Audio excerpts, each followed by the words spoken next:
तुला राशि जुलाई 2025 में तुला राशि का गोचर कैसा रहने वाला है। मैं आपको चंद्र राशि पर आधारित ये फलादेश बता रहा हूं। तो चलिए प्रारंभ करते हैं। आपका स्वागत है आपके अपने चैनल में। नमस्कार, राधे राधे। और प्रारंभ करते हैं, देखते हैं स्वास्थ्य से कि स्वास्थ्य जुलाई 2025 में तुला राशि वालों का कैसा रहने वाला है। पहले एक गोचर पर नजर डालते हैं कि जैसे आपके पंचम हाउस में राहु है और 6th हाउस में शनि है और 8th हाउस में आपके शुक्र का गोचर है और 9th हाउस में आपके सूर्य और गुरु का गोचर है और 10th हाउस में बुध का है और 11th हाउस में आपके मंगल और केतु का गोचर है। तो इस गोचर में कुछ बदलाव होने वाले हैं। जैसे कि आप देख सकते हैं, सूर्य कर्क राशि में 16 जुलाई से जाने वाले हैं और आपके यहीं पर शुक्र मिथुन राशि में 26 जुलाई से जाने वाले हैं और मंगल कन्या राशि में आपके 29 जुलाई से जाने वाले हैं। तो इस गोचर का प्रभाव क्या आने वाला है, चलिए प्रारंभ करते हैं। स्वास्थ्य से देखते हैं कि स्वास्थ्य कैसा रहने वाला है। तो स्वास्थ्य यानी आपकी तुला राशि के स्वामी हुए शुक्र। अब शुक्र का गोचर आपका है अष्टम भाव में, 8th स्थान में, अष्टम स्थान में शुक्र का गोचर है और शनि का आपके 6th हाउस में गोचर है। तो यहां पे हम कह सकते हैं स्वास्थ्य लगभग सही रहने वाला होगा आपका।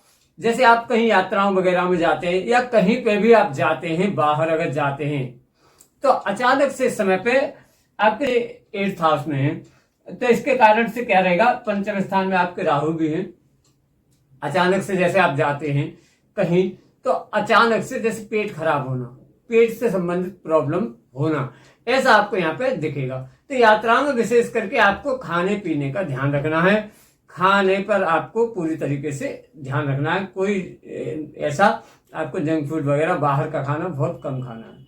बाकी स्वास्थ्य लगभग बिल्कुल सही रहने वाला होगा। कोई खास प्रॉब्लम वाली बात यहाँ पे नहीं नजर आती है।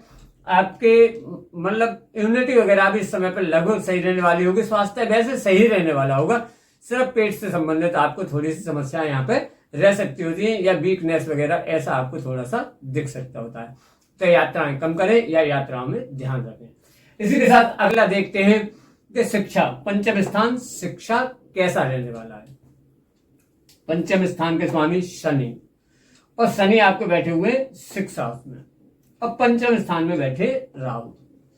तो यहां पे शिक्षा में क्या होगा, इस समय आप राहु है तो क्या है, बहुत बड़ी बड़ी सोच कर देते हैं। राहु बहुत बड़ा सोचता है इंसान और फिर उसमें कंफ्यूज भी होता है कि कैसे करूं, क्या करूं, ये करूं या ये करूं, क्या करूं, मतलब ऐसी स्थिति आ जाती है और बहुत बड़ा बड़ा करने की सोचता है इंसान। तो इस समय आपका क्या रहने वाला होगा कि आप बहुत बड़ा सोचेंगे लेकिन उसमें अड़चन भी थोड़ी बहुत रहेंगी, क्योंकि राहु आपके पंचम स्थान में ही है, शिक्षा के घर में ही है और जो शिक्षा के स्वामी है वो भी आपके 6ठे स्थान में है। तो यहाँ पे आपको मन लगा करके मतलब पढ़ाई करनी है। इस समय पे आपको मन लगा के पढ़ाई करनी है। कैसे करूं, क्या करूं, क्यों करूं, कब करूं, इस सब से आपको बचना है इस समय पे। राहु आपकी ऐसी स्थिति बनाएंगे, उससे आपको बचना होगा और मन लगा करके आप पढ़ाई कीजिए। पर शिक्षा बहुत ही अच्छी रहने वाली होगी, बहुत अच्छी रहने वाली होगी इस समय पे। इसी के साथ पंचम स्थान में ही देखते हैं प्रेम संबंधों के बारे में। प्रेम संबंध इस समय पर कैसे रहने वाले होंगे। तो राहु पंचम स्थान में है आपके और जो पंचम स्थान के स्वामी है वो 6ठे स्थान में है, यानी पंचम में राहु है तो तनाव हो सकते हैं इस समय पे। आपको ये ध्यान रखना होगा, थोड़ा सा आपको बना करके रखना होगा इस समय पे। राहु पंचम में और शनि आपके 6ठे स्थान में, दोनों की ही स्थिति उतनी अच्छी नहीं यहाँ पर दिखती है। थोड़ा आपको इस समय पे गुस्सा से बचना होगा, जिद वगैरह ऐसी चीजें नहीं करनी है इस समय पे।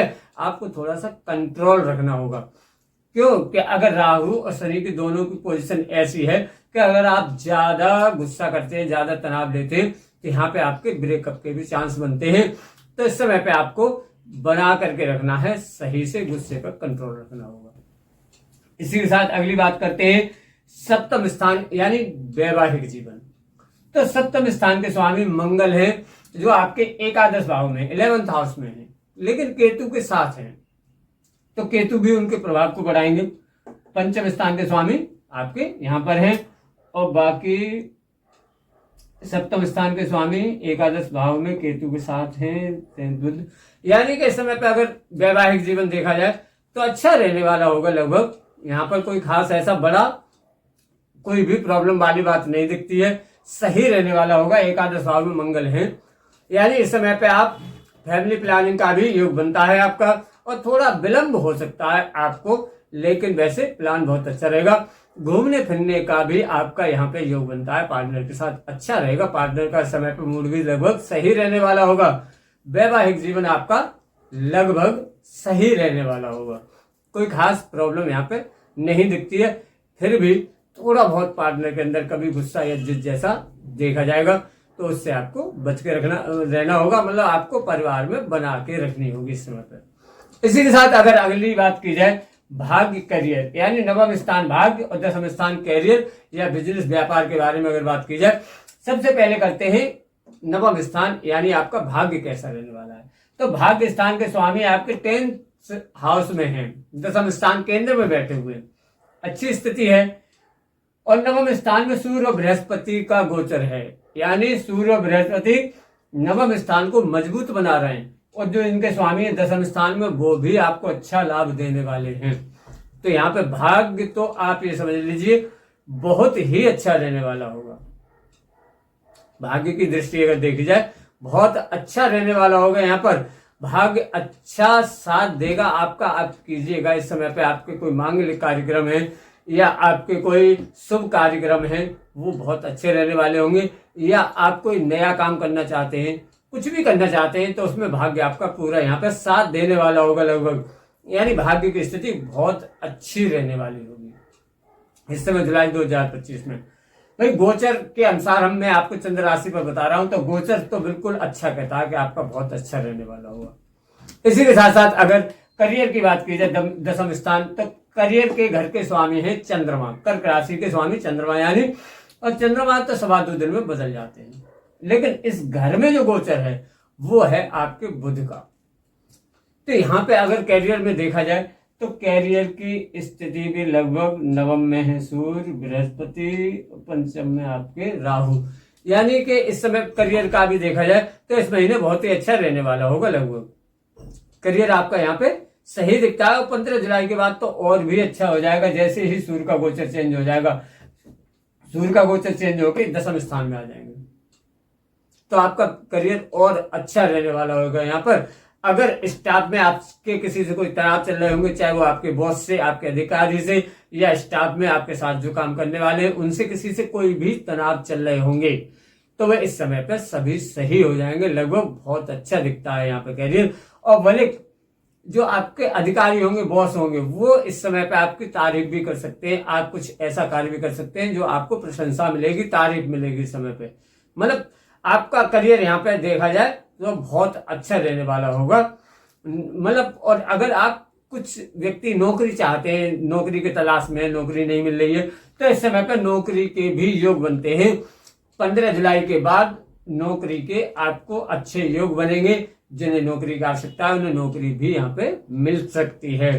15 जुलाई के बाद नौकरी लगने के चांस बनते हैं। यहीं पे अगर व्यापार की बात की जाए तो वही राहु आपके पंचम में है और मंगल एकादश भाव में, बुध यहाँ पे सूर्य बृहस्पति का योग अच्छा है। यानी यहाँ पे अगर बिजनेस की बात की जाए तो बिजनेस भी लगभग अच्छा रहने वाला होगा इस महीने। लाभ के योग बनते हैं यहाँ पे, आपके बिजनेस में भी लाभ मिलेगा। आप बिजनेस को कीजिएगा, उसमें कुछ बदलाव रहने की संभावना है इस समय पे। आप हो सकता है कुछ बदलाव करेंगे व्यापार में, तो उससे और आपको लाभ मिलेगा। कुछ नया होने वाला है व्यापार में, कुछ ना कुछ तो आपको इस समय पर नया दिखेगा। सूर्य का बदलाव हो रहा है तो वही आपके व्यापार में कुछ तो बदलाव होगा, और व्यापार वैसे अच्छा रहने वाला होगा लगभग जुलाई 2025 में। बाकी आपकी अपनी जन्म कुंडली भी डिपेंड करती है कि आपकी अपनी कुंडली में ग्रहों की स्थिति क्या है, लेकिन वैसे व्यापार अच्छा रहने वाला होगा। फिर भी इस समय पे आपको ऐसे क्या उपाय फॉलो करने चाहिए जिससे आपको कोई खास प्रॉब्लम नहीं हो।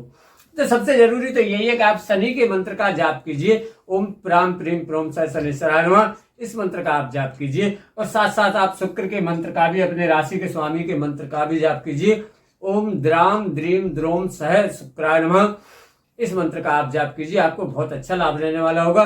हनुमान चालीसा का पाठ कीजिए। पक्षियों को दाना और पानी दोनों चीजें रखने की बहुत आवश्यकता है इस समय पे। आपको विशेष लाभ यहाँ पे देखने वाले होंगे।